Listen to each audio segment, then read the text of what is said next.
ഓം ശാന്തി. 20/7/2024. ഇന്നത്തെ മുരളിയുടെ main points. മധുരമായ കുട്ടികളെ, മായ രാവണന്റെ കൂട്ടുകെട്ടിൽപ്പെട്ട് നിങ്ങൾ അലഞ്ഞു തിരിഞ്ഞുപോയി.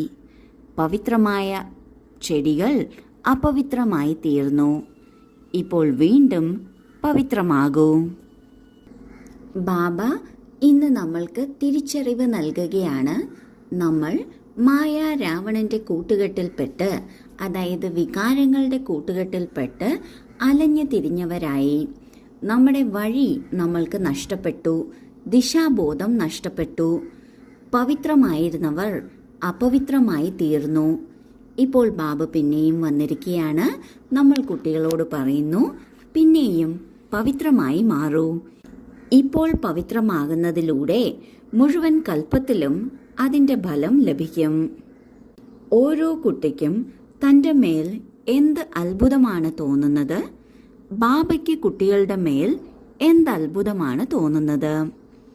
ഉത്തരം: കുട്ടികൾക്ക് അത്ഭുതം തോന്നുന്നു. നമ്മൾ എന്തായിരുന്നു? ആരുടെ കുട്ടിയായിരുന്നു?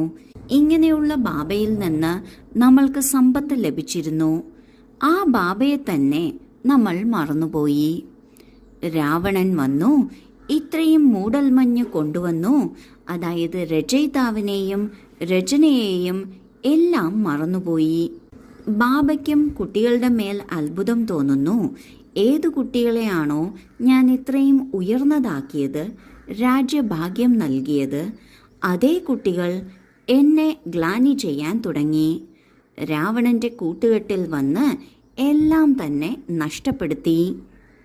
ഈ ജ്ഞാനത്തിൽ വന്ന ശേഷം നാം തിരിച്ചറിയുന്ന കാര്യമാണ്, നാം എത്ര ഉയരത്തിലായിരുന്നു, പിന്നെ എങ്ങനെ താഴേക്ക് നിലം പതിച്ചു എന്നത്. ആ നിലം പതിച്ചതിന് ശേഷം ബാബയാണ് വന്ന് നമ്മളെ ഉയർത്തി എഴുന്നേൽപ്പിക്കുന്നത്. അങ്ങനെ ഏറ്റവും അധികം നമ്മുടെ സേവനം ചെയ്തിട്ടുള്ള നമ്മുടെ ബാബയെ നമ്മൾ മറന്നുപോകുന്നു. ഇതെങ്ങനെ സംഭവിക്കുന്നു എന്നതിൽ നമ്മൾ കുട്ടികൾക്ക് വളരെ അത്ഭുതം തോന്നുന്നു. രാവണന്റെ പിടിയിൽപ്പെടുമ്പോൾ, അതായത് ദേഹാഭിമാനത്തിൽ പെടുമ്പോൾ, നമ്മൾ ഒരു മൂടൽ മഞ്ഞിൽ പെട്ടതുപോലെയാണ്. മുന്നിൽ എന്താണ് എന്നത് തിരിച്ചറിയാൻ സാധിക്കില്ല. ആ ഒരു സ്ഥിതിയിൽ രചയിതാവിനെയും രചനയെയും, അതായത് ശിവ് ബാബയെയും ഈ സൃഷ്ടി നാടകത്തെയും നാം പരിപൂർണമായും മറന്നുപോയി.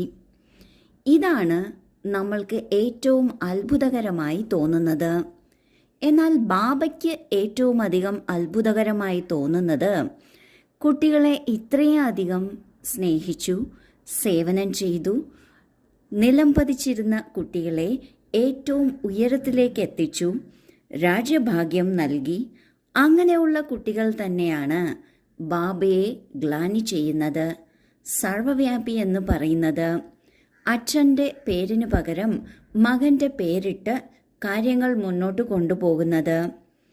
എന്നാൽ ബാബ പറയുന്നു, ഇതെല്ലാം രാവണന്റെ കൂട്ടുകെട്ടിൽ പെട്ടതുകൊണ്ടാണ്, ദേഹാഭിമാനി ആയതുകൊണ്ടാണ്. ഇങ്ങനെയുള്ള രാവണന്റെ കൂട്ടുകെട്ടിൽ പെട്ടതു മുതൽ എല്ലാം തന്നെ നഷ്ടപ്പെടുത്തുവാനും തുടങ്ങി. ഇതിലൂടെ ബാബ നമ്മൾ കുട്ടികളോട് പറയുന്നത്, രാവണന്റെ മേൽ വിജയം പ്രാപ്തമാക്കണം, മനസ്സിനെ ജയിച്ചവരാകണം, ജഗത് ജീത്ത് ആകണം. ധാരണയ്ക്കുള്ള മുഖ്യസാരം: 1. ശിവാലയത്തിലേക്ക് പോകുന്നതിന് ഈ വികാരങ്ങളെ മാറ്റിയെടുക്കണം. ഈ വേശ്യാലയത്തിൽ നിന്നും ഹൃദയം മാറ്റണം. ശൂദ്രരുടെ കൂട്ടുകെട്ടിൽ നിന്ന് ഒഴിഞ്ഞു മാറണം. 2.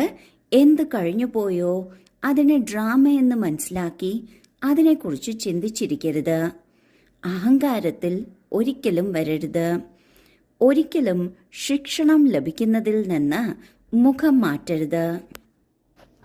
ആദ്യത്തെ പോയിന്റിൽ ബാബ പറയുന്നു, ഈ ലോകമെന്നത് ഒരു വേശ്യാലയമാണ്, വികാരങ്ങൾ നിറഞ്ഞതാണ്, ശൂദ്രരാണ് ഈ ലോകത്തിലുള്ളത്. ഇങ്ങനെയുള്ള കൂട്ടുകെട്ടിൽ നിന്നും നാം ഒഴിഞ്ഞു മാറണം. ഈ വേശ്യാലയത്തിനോട്, ഈ അഴുക്ക് നിറഞ്ഞ ലോകത്തിനോട് ഹൃദയം വയ്ക്കരുത്, സ്നേഹം തോന്നരുത്. ഈ ദുഃഖധാമത്തെ ജീവിതത്തിൽ നിന്ന് മാറ്റിയെടുക്കുന്നതിന് നമ്മളുടെ ഉള്ളിൽ നിന്ന് വികാരങ്ങളെ മാറ്റിയെടുക്കണം. എന്നാൽ മാത്രമേ നമ്മൾക്ക് ശിവാലയത്തിലേക്ക് പോകാൻ സാധിക്കുള്ളൂ. രണ്ടാമത്തെ പോയിന്റിൽ ബാബ പറയുന്നു, ഈ നാടകത്തിൽ എന്ത് സംഭവിക്കുന്നുവോ, മറ്റുള്ളവർക്കാകട്ടെ നമുക്കാകട്ടെ, അതിനെ ഡ്രാമ എന്ന് മനസ്സിലാക്കി, അത് നല്ലതിനാണ് എന്ന് മനസ്സിലാക്കി കഴിഞ്ഞു പോയതിനെക്കുറിച്ച് ഒട്ടും മനപ്രയാസപ്പെടരുത്, ബുദ്ധിമുട്ടരുത്, വിഷമിക്കരുത്. ഒരിക്കലും ഞാൻ എന്ന ഭാവത്തിലേക്ക് വരരുത്. എന്ത് ശിക്ഷണം ലഭിക്കുന്നുവോ അത് സ്നേഹപൂർവം സ്വീകരിക്കണം. അതിലൊരിക്കലും മുഖം കറുപ്പിക്കരുത്. വരദാനം: സന്തോഷത്തിന്റെ സമ്പത്തിനാൽ സമ്പന്നമായി ദുഃഖി ആത്മാക്കൾക്ക് സന്തോഷം ദാനം ചെയ്യുന്ന പുണ്യാത്മാവായി ഭവിക്കട്ടെ. ഈ സമയത്ത് ലോകത്തിൽ എല്ലാ കാലത്തിൻ്റെയും ദുഃഖമുണ്ട്. നിങ്ങളുടെ അടുക്കൽ എല്ലാ കാലത്തിൻ്റെയും സന്തോഷമുണ്ട്. അതിനാൽ ദുഃഖിതരായ ആത്മാക്കൾക്ക് സന്തോഷം നൽകുക, ഇത് ഏറ്റവും വലുതിലും വെച്ച് വലിയ പുണ്യമാണ്. ലോകത്തിലുള്ളവർ സന്തോഷത്തിനായി എത്ര സമയം, സമ്പത്ത് ചിലവഴിക്കുന്നു. നിങ്ങൾക്കാണെങ്കിൽ സഹജമായും അവിനാശിയായ സന്തോഷത്തിൻ്റെ സമ്പത്ത് ലഭിച്ചു കഴിഞ്ഞു.